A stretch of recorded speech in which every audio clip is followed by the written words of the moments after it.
we see the disciples passing by a blind man, and they ask Jesus, on whose account is he blind? Was it the sin of his parents or his own sin?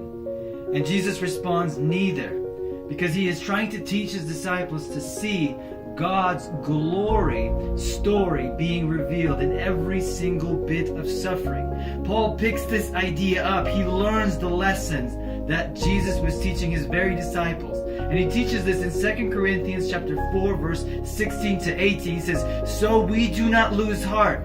Though our outer self is wasting away, our inner self is being renewed day by day. For this light, momentary affliction is preparing for us an eternal weight of glory. Again, an eternal weight of glory beyond all comparison, he says. As we look not to the things that are seen, but to the things that are not seen. For the things that are seen are temporary. This is what we see. We see the pain, we see the misery, we see the suffering. It is all temporary. But the things that are unseen are eternal. All of your pain, all of your suffering, all of your fears are temporary.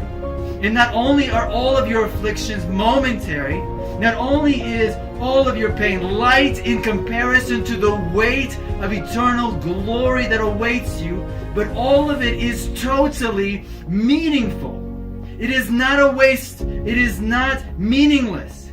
And that is hard for us to process because there's such a large and insane amount of suffering in this world. Every time something terrible happens, a reporter will go on the news and will say, it's meaningless. What a waste.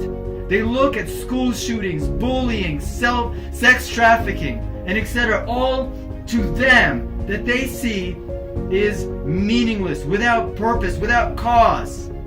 Our affliction, our sickness, our disorder, our weakness, our suffering, our difficulty, our depression, our anxiety, our even parental problems are preparing us in working in and through us and for us to gain, for us, not lose, but to gain glory.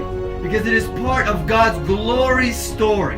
And I don't care whether it's cancer or a mosquito bite, all of it, every millisecond of your pain, every part of your misery is producing a peculiar glory for you that you will get because of it.